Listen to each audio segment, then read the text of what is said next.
Good Doug, welcome back to CFC TV. This is my review of the Chelsea versus Stoke game. Finished 1-0. This time we're in a sort of hangout situation with Harry, who helped me out with the intro as well that you saw in the last video.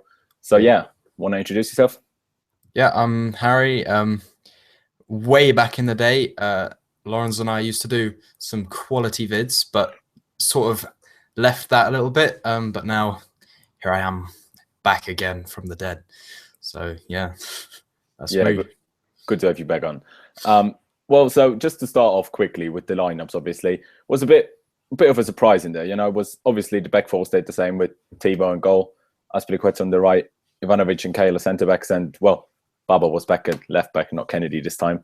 The older mids were obviously Matic and Mikel, and behind the striker, Hazard, Oscar, and Willian, basically full strength with Pedro being injured, and up front started Traore. Quickly, just to go through, I think Kennedy, which I didn't realize at the time, Kennedy picked up an injury. That's why he came off against Norwich midweek. And Costa sort of was a mixture of him being rested and having like sort of a small knock. He had like minor tendon injury or whatever. Yeah, that's it. So what do you think about the lineup overall?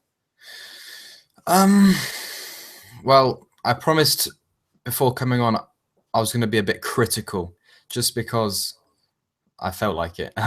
But when I saw that Rahman was playing, like I'm not his biggest fan.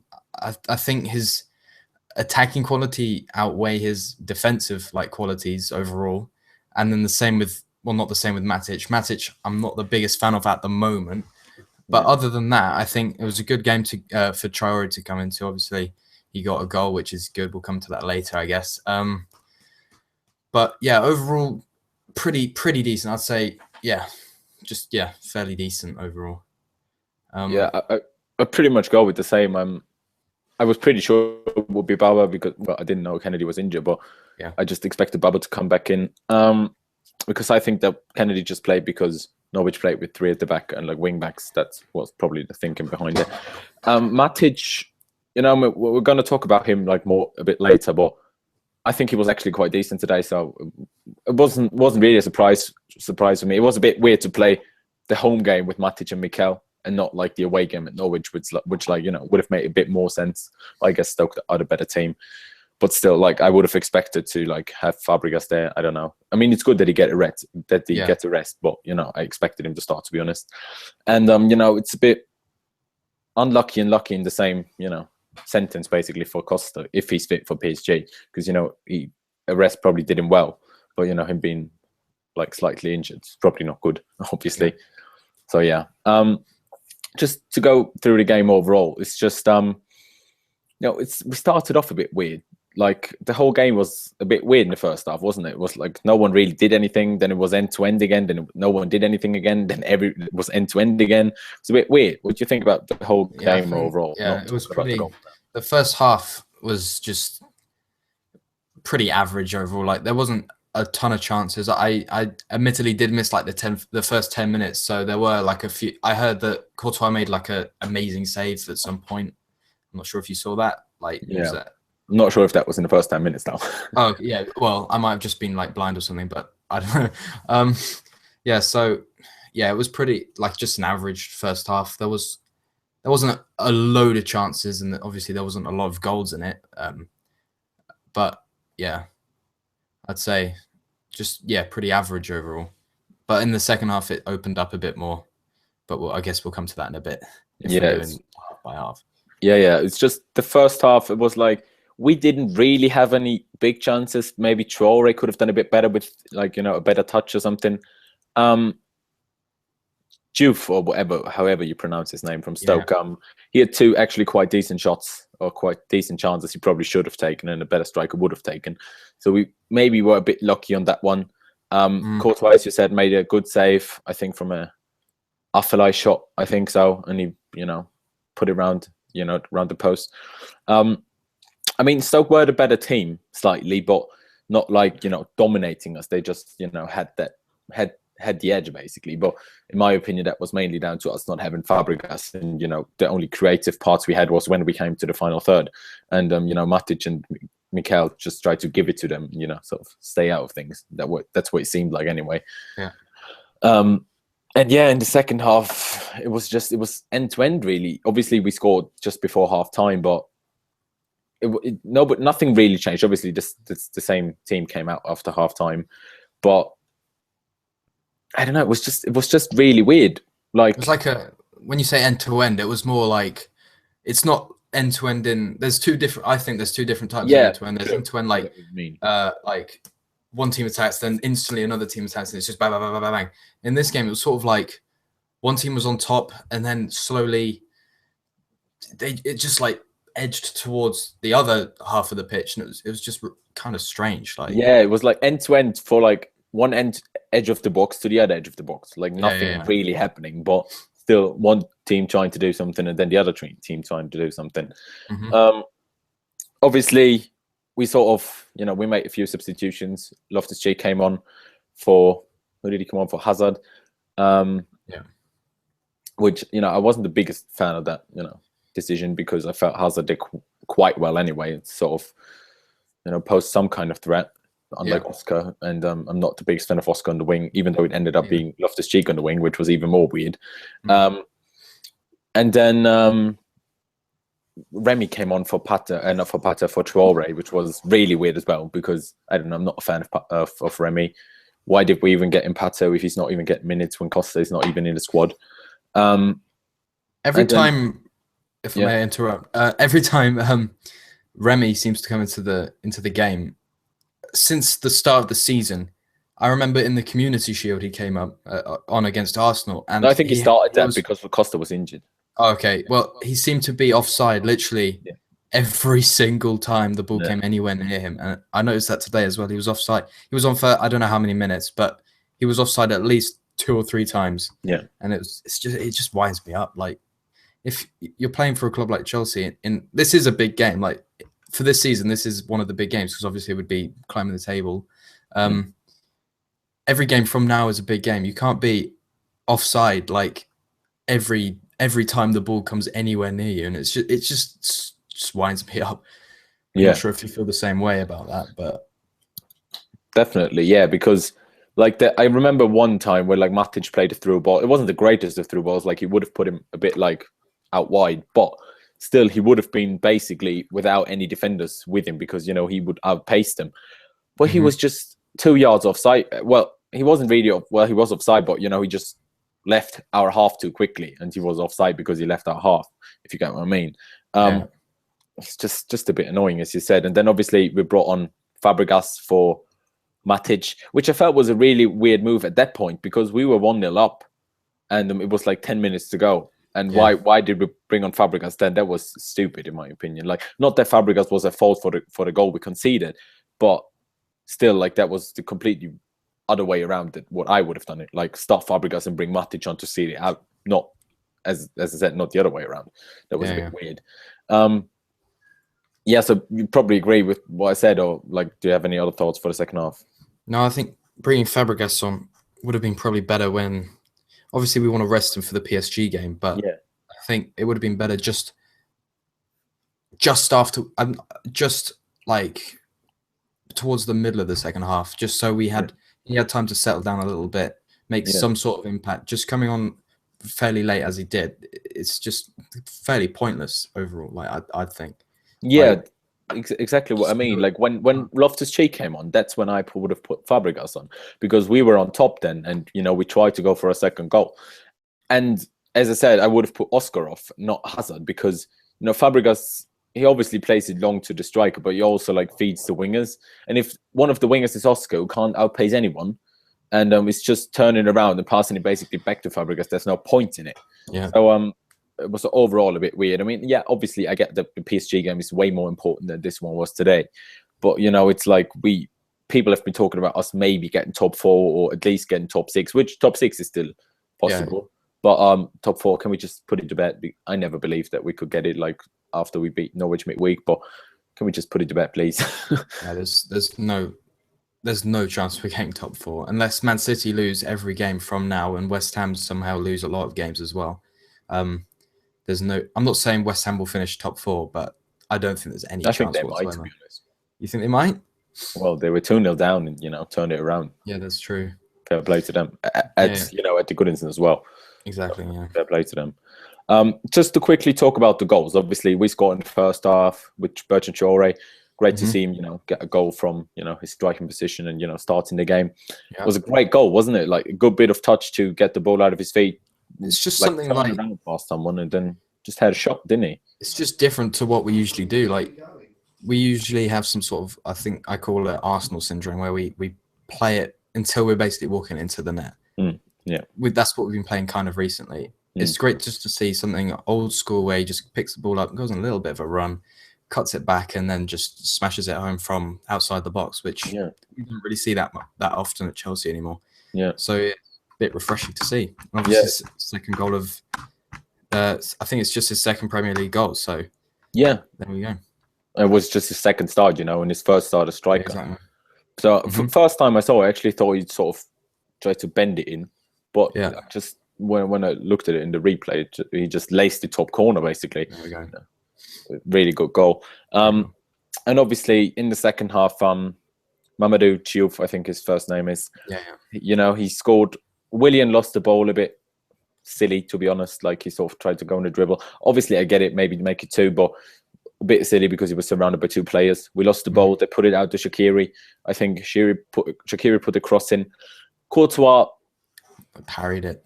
Yeah, it was, you know, he sort of didn't parry like, if a goal is like this, didn't parry it that way. He sort of parried like, you know, not where the way a keeper should parry a ball. But, you know, it was his only way of getting to the ball. And it fell straight to Diouf and he just headed it in an empty net, basically. Cahill tries to get there, but, you know, it was just too high for him. I think I kind of want to rewatch just the replay of that just to see how where the defenders were at that point. Because obviously, when the keeper parries the ball, the defender has to be the first guy to it. Otherwise, there's a huge danger of there being a goal. So I know Cahill did some Superman leap to try and head it as it was flying into the corner, but someone should have been closing him down straight away and getting that away before Diouf got a touch to it. Yeah, so. I think what happened there is that none of Ivanovic and Cahill expected Courtois to get to him. Okay. I think because Ivanovic was sort of trying to run with Arnautovic, who sort of outpaced him, and that was the thing. Like if Courtois wouldn't have made the save, Arnautovic would have headed it in an empty net anyway. So that's why I'm not blaming Courtois, because I know he like saved it directly to Diouf, but if he didn't save it, it would have gone to Arnautovic anyway. So I can't really blame him, and that's what I think what happened. Ivanovic tried to go with Arnautovic, and Cahill, I'm not sure, as you said, probably look at it again, but I'm not sure where Cahill was. He was, you know, he probably, you know, just decided, you know, with his stop and turn it around to like cover. I'm watching the replay now. I think Ivanovic follows, I think it's Shaqiri across to try and close him down. I don't know where Baba Rahman's here. He's probably off on holiday in Caribbean or something. But like he always is, isn't he? Aspilicueta's just like more towards a center circle, not center circle, penalty. What the hell is that called? Penalty spot. And then right next to Diouf. So he sort of got his back to him. So maybe he needs a bit of an improvement there. But yeah, you basically explained most of it. It was just a bit of an unlucky goal, to be honest. As I said, like, you know, it could have the ball could have gone anywhere after Courtois saved it, but you know, obviously, like it always does, it had to go to the opponent's player. Just to talk about a few players individually, obviously starting off with Traore, he scored the goal, first Premier League start as a striker, second Premier League start overall after midweek against Norwich. And he had a few sloppy touches in the first half, but otherwise I felt he did really well. Obviously, he took a goal amazingly well. But coming in instead of Costa is it's usually a big ask, depending how good Costa's doing at that point. And at the moment, he's doing very well. So that's a big shoes to fill, and I think he did it pretty well for the 70 minutes that he was on. What I have to say, in the first half, before he scored, like we did miss Costa, like because we didn't have a physical presence up front. Not that I'm blaming Traore for that, because he's just not built that way. But still, we still did miss him. And you know, there was a good chance after like 5 minutes. I can't remember. I think it was an incredible long ball by Brunner over the top to Aspilicueta, crossed it first time, and Traore sort of tried to volley it, but he just completely missed it. Yeah, had an air shot. Yeah, yeah. And I mean, not that he had to score it, but he should at least get a touch to it and get it on target. Yeah. So that's probably one that Costa would have done better with. But overall, as I said, I was quite happy with him. Like if that's how he's going to perform, I would happily let him play the odd game from the start. To be honest. Yeah, agreed. We quickly talked about Courtois with the goal. There was nothing really. He had good good save in the first half, as we talked about, and 2 or 3 good saves in the second half. Actually, he saved one from Bojan quite late on. Not sure if that was even after they equalised. I think it might have been, and another one from a Shaqiri shot. So I'm not blaming him for the goal. He had 3 good saves, so I think it was a decent performance, a good performance by him actually. Yeah. It's always a weird one when you have to review Courtois, because he usually does amazing, and we always seem to concede a goal, and it's just so stressful not being able to give him a higher, like, let's say, rating. Like, it's usually capped at like 7, obviously, because when you concede you can't give like a 10 because he hasn't actually done his job. But that's not taking away anything from what his performance overall, because it's just a weird one again when reviewing Courtois. Yeah. It's just a bit stressful again. Yeah. You can tell the game was pretty stressful. It was. Yeah. Would you agree? I think you actually look a bit like Courtois. I don't know. Just realised that. Brilliant. Thanks. I'm not sure if that's a bad thing. No, I'm not 6'7". Well, I am. Yeah. I'd love to be Courtois though. How much money does he make a week? Probably, yeah. I mean, maybe you can go as double or something to like events and get some money out of that. Brilliant. And now to talk about the player that, in my opinion, was probably the worst player today, our worst player anyway, Baba Rahman. Yeah. Yet again, like I've said it in my review, I said it when I was on the SW6 live stream. I felt against Norwich, against Southampton, obviously he made the mistake, and against PSG, and again today, he made the same mistake. He was like the other 3 defenders, Aspi, Ivanovic, and Cahill, were basically on one line. And Baba was like 5 yards further up the pitch. Yeah. And then they play a ball through between Baba and Ivanovic. We all know that Ivanovic isn't the paciest of players. And if you put it through to, if it's Cavani or Redmond, who's pretty pacey for Norwich, or today Shaqiri, if you put it through to them, Ivanovic won't be able to follow them. But Baba would be. But he's never there. He's just never where he's supposed to be. He's always those 5 yards up. And then there's even, I mean, he's not even trying. But to be honest, there's no point in trying to follow because he won't get there. But, we conceded from, Cavani directly. He didn't try to cross it. Did we concede against? No, we didn't concede against Norwich. But we almost did. And we almost did again today. Like when, I can't remember who, probably. What's the... Ibula or whatever his name is. Yeah, but he played it through Shaqiri. Yeah. Put it through Shaqiri, and Shaqiri just, cut it back. But, I think Cahill got a block to it or something. But he's just always doing the same thing. And what annoys me even more is that, against PSG and the games before, he's at least been good going forward. But against Norwich and today, he wasn't doing anything going forward either. Like, whenever he had a cross, he overhit it, probably put it, like, behind the goal or something. What is he doing right now? I remember last year, I don't know if you remember, but I used to slate Ivanovic a lot for doing that. Like, I said that a lot on the live streams we used to do. How Ivanovic used to just bolt forward, not care about what's going on behind him. I think Rahman's the 2016 version of Ivanovic 2015. So we need to sort our left/right back position out a little bit. I think it's right back, isn't it? Is he play? Yeah, he's playing. This is left. Oh, Jesus Christ, he's playing left back. Above around his left back. Usually we have a split there, but yeah, we have to basically sort our fullbacks out and get 2 solid, consistent players there, because then I think we'll concede much less, because it always seems we concede from the wings. Well, yeah, it's like we've all talked about it plenty of times, but. Getting rid of Felipe Luis was stupid. Getting rid of Bertrand in the first place was stupid. Yeah, Bertrand. Yeah, all these moves are I don't know. Like what? Like why are we paying almost £20 million for Baba Rahman if he's not getting game time until like December, except when we play Warsaw, and then he's not even doing that well. Like he played in the Bundesliga. He didn't play like, I don't know, in like the Championship or League One. I'm busy. I'm busy. No, I said I'm busy. Oh, sorry. Hey there. No worries. As I said, it was just all those weird moves. Like, not sure if that's down to Jose back when he sold Felipe Luis or whatnot, or if that's down to Eminalo. I have no idea. But we just really need to sort that out, as you said. Like, we have to sort out our fullback positions because, you know, Ivanovic, you know, since Gus has come in, or actually since, you know, after his injury under Jose as well, he has improved as fullback, but he's not as good as he was last season. I actually prefer him as centre back at the moment. Definitely. I think he's built, like, his speed and stuff, and just his general like build is better for a centre back. But obviously, it's a positive that he can play both. Maybe not as well, but still, any player that can play two positions is always very handy to have. Definitely. Well, I'm still sticking by what I said. Baba should just do a Bale and be a winger. But even though, as I said, he didn't do much going forward either in the last two games. On your left wing, Hazard or Baba? Oh, Baba, of course. Oh, yeah, definitely. And now just the last player that I want to, you know, mention individually is just Matic, because all of us have slated him a little bit recently, deservedly so. But you know, we have, and I felt today he actually did quite a decent job.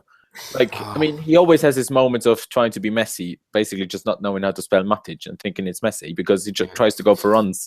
I don't know, and score like worldies. But I think he did. You know, he didn't let people go past him easily. He made some, you know, smart fouls, if you get what I mean. The second half as well, when they tried to counter us, he just, you know, brought him down and managed even not to get booked. Don't know how he did that, but he did.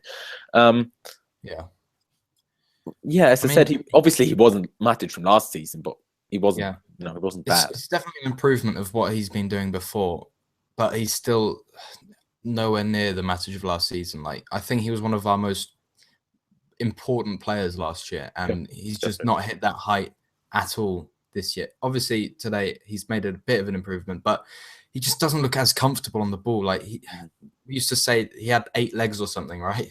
Matic with his 8 legs. Yeah. At the moment, he's probably got about 1.5. 1.5, yeah. So, still, let's just hope he can keep playing a bit more like this and improve as the season progresses. And or like just don't play and play Fabregas and Mikel. Yeah, fair enough. They've been playing well though, haven't they? Yeah, they have. Just to talk about, you know, all of the other players, like in a roundup, I felt there wasn't really anyone that stood out like being bad and like stood out being really good in like from the players we haven't talked about yet. Just you know, all of them were decent, not great. You know what I mean? Very average performance overall. Yeah. Although, maybe I think I don't know. Loftus-Cheek, maybe not. He not. I'm not slating him, but he hasn't made that huge impact that he has done before. But obviously, I don't expect him to because he's not an experienced player yet, and he's playing under 21 football most of the time. But it's great for him to have a run out, get a run out. But it's always so great if he gets a goal as well, just because it just boosts his whole self belief or confidence or whatever. So it's always great when that happens. I always feel like he's a player that should start a game and not come on, because like that's what sort of Jose did. Jose only wanted to bring him on when we were like 3-0 up, but today we brought him on with 1-0, which is a difficult situation. I didn't even think he did badly, but it was just some rash decisions, and it's not like being striker or right winger like Traore is playing. It's like being in the center of the park against the team that is, you know, Stoke is a good team at the moment with, as we said, Mbula and Shaqiri, Arnautovic, Afellay, Bojan. They're a good team. And in the center of the park, it's the most important position on the pitch. Like, you know, you know, you attack, you defend, you do everything. And to throw him on against a good team in the 1-0 lead, obviously we all want him to play, but if you play him in a match like that, he should start and not, you know, be on the bench and come on and be expected to do a job. Because if you start both teams in, settling in the game, and he can settle in as well. But if he comes on, his opponent midfielders are really in the game already. I mean, he did push people off the ball like Peters or Whelan and stuff, but as you said, he wasn't particularly great. But I wouldn't really say he was terrible, and didn't cost us anything either. So yeah. Okay. What about the refereeing performance? I don't think it was horrible, but I think there were a few chances that we got away with, and obviously Stoke got away with a fair bit as well. Maybe let's just go with the Oscar penalty shout. What did you think of that? I think my stream hung up on that part because I didn't see that. I just never really saw Oscar penalty shout. So maybe you just talk about it quickly. So he sort of, when he was in the area, Oscar got the ball played to him. You know how we usually play it along the wing, and then someone comes in and then they do their thing. But Oscar started off in the box. I can't remember who was right behind him, but someone was straight right behind him. I think it was Municio or whatever his name is. Their centre back. Back Oscar. Obviously, he is looking for a penalty here, but he's gone out to collect the ball. He's still in the area. He's just sort of stopped his run a little bit, so he has slowed down. Munisa's come into the back of him. He's bundled over. I would say it's 50-50, but it's not 50-50. It's a bit more than that. Like most of the time, you'll see them be given. So it's a bit like the one with Koscielny and Fabregas against Arsenal. Like just ran him over. Yeah, sort of. But that was more of a definite penalty. I'd say the one against Arsenal was a definite penalty. This one was, you've seen them given, and I think it should have been given. But then I'm a Chelsea fan, so I'm probably going to say that. But Oscar has looked for it as well, so you have to count that in. Yeah, I'm always like when people say like he's looked for it, like especially like the experts and like pundits on TV. Yeah, but then I'm always getting really annoyed by that. First of all, what did you do when you were a player? Did you not look for penalties? And if you see you're not gonna get a shot away, are you gonna try to go down and get a penalty, or are you gonna try to lose the ball and stay up? Like what's the point of that? If it's a foul, it's a foul. It doesn't matter if you're looking for it or not. Exactly. Yeah, you have to the game now is you have to play it smarter than not before, because people probably did do it before. But if you back into someone in the modern game, there's always a danger that you're giving away a foul or a penalty or wherever you are. So yeah, it's a clumsy challenge from him, and probably should have been a penalty, I'd say. Yeah. The thing I want to talk about is the Peters challenge. Yeah. Because for me, that was a clear second yellow card. It was Oscar again, actually, I think, who got brought down. And I can't remember what he got his first yellow card for, but that was just, if that's not a yellow card, what do you give yellow cards for then? Breaking someone's leg, and what is a yellow card if that's not? That was a huge part of the game, I'd say. Because that was minutes before they scored. I'm not saying the ref cost us the game, but if that was a red card, the result would have been different. Definitely. Yeah, I agree with that. Because, as I said, it was, 5, 6, 10 minutes, before they scored. And they probably wouldn't have made, I think they brought Bojan on after that happened. They probably would have brought another defender on if he would have been sent off. So that would have changed the whole game. And it's not like it's a 50-50. That's a definite second yellow card. Yeah. 100%. It's just, I don't know. It was just, I don't know. Sometimes, when our players always, especially Mikel does that. Mikel always runs up to the ref and sort of, well, give him a yellow. Come on. Yeah. That's always what he keeps doing. I mean, if the captain does it, that's one thing. But if every player's around him, like Ibrahimovic said after the PSG game last year, we're like all babies running to the ref. I sort of get his point, because I think the players think that it will help, but I think it just annoys the ref, and he's like, well, no, I'm not going to give you because you're fucking annoying. And I get that somehow. Yeah. Like if some little kids are asking you all day, can you give me some sweets or whatever?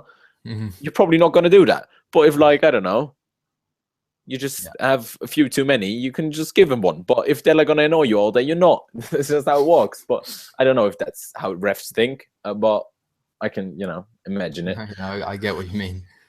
Yeah. So, but overall, do you know what league position we're in now? 10th. We would still, because we would have been 7th if we, kept the one. Still 10th. All right. just below Liverpool, who have 2 games in hand, and they're above us by 1 point. So I don't know who them 2 games they are against, but one is Everton. I know that much. They got Crystal Palace tomorrow, and they have the Everton match United. They have United on Thursday, so hopefully they can lose 1 or 2 of them. Well, no, but United is Europa League. Oh, is it? Oh, yeah, of course it is. Yeah, damn it. Okay, fair enough. Everton then. Yeah. Yeah. Hopefully Palace can. I don't know where Palace are, but I think they've been playing all right. Oh no, they're not. They're playing horrible at the moment. Yeah. I don't know. They've had a weird season, haven't they? They've been top class in the first half of the season. They haven't won any in the last 6. Damn. Yeah, it's just yeah. So, where do you think we can finish? Like, if we do our job. Before today, if we won today, I think we could have came 6th. But I think now I'd say 7th or 8th. To be completely honest, I'd rather start toning it down in the league and just try and go as far as we can in the obviously the Champions League would be nice, but maybe the FA Cup as well. There's always the question: would you rather not play European football next year if it's not the Champions League, or would you rather get Europa League and still because obviously there's still it depends. It's more about who signs for us in the summer as well. If we have Champions League football, obviously bigger players are going to be attracted, but there's still a question: will they still be attracted if we're playing Europa League or not playing in European contests at all? Or what do you think on that? I think I have a bit of a different opinion than a lot of other people, because first of all, if we get to the Europa League by winning the FA Cup, I'll take it happily, because it's a trophy. Yeah. But if we don't win the cup and just finish 6th, I'm just annoyed by it, to be honest. Yeah. Because what are we doing there? We're flying to fucking Kazakhstan, to Russia in the fucking, I don't know, middle of nowhere. And I mean, not that I'm fortunate enough to go to away games all year, but still, I know that's going to be annoying. And it's also with broadcasting, it's not even HD cameras fucking there. I can't remember who we played when we played Europa League last time. But I watched the game. I was like, that's worse than when I watched my second division team here. What is that? And I'm not even sure. I don't think the Europa League gives us more of an advantage on signing players than nothing.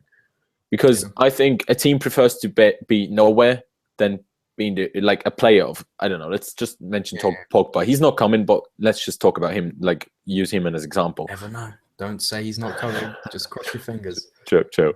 No, but I think he'd prefer not to play in the Champions League and not play anywhere than playing the Europa League, because players in the Europa League are just classed as not as good. But if you're not in it, if PSG go out now against us, Ibrahimovic is still going to be, classified as a great player.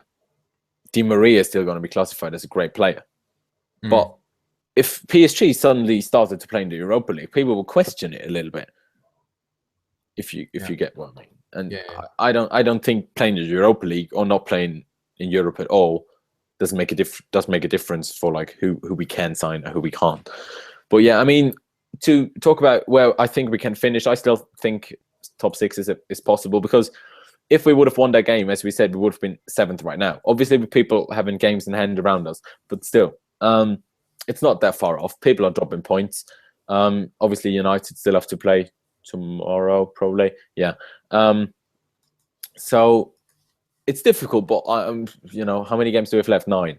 So that's 27 points. That's a lot of points still to play for. Yeah. It's not as close to the end as people make it out to be, in my opinion. But I still think top 6 is possible. But do I want it? No, I don't care, to be honest. If we play, all right. If we don't, I just want us to win the cup, the FA Cup, because I don't see us winning the Champions League. I sort of have a feeling we might somehow do it on Wednesday against PSG, but we're not winning the Champions League. It's a tough one. You can't. I don't want to even think about calling it. I don't expect us to win it, but no, I didn't expect us to win it in 2012. So yeah, that's just fingers crossed again. Pogba and Champions League. There we go.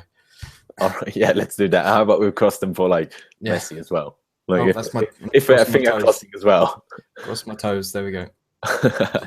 All right. Well, just as you've said, just let go of the league and you focus on the cup and the Champions League.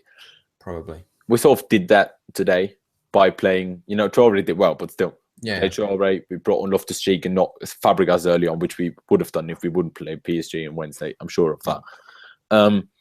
And stuff like that is just.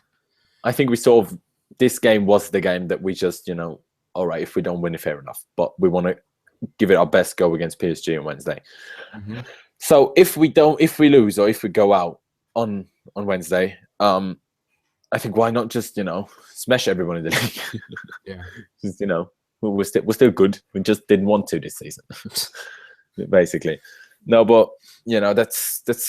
Do you have anything else to add for this video? I've just seen some crazy fact just now.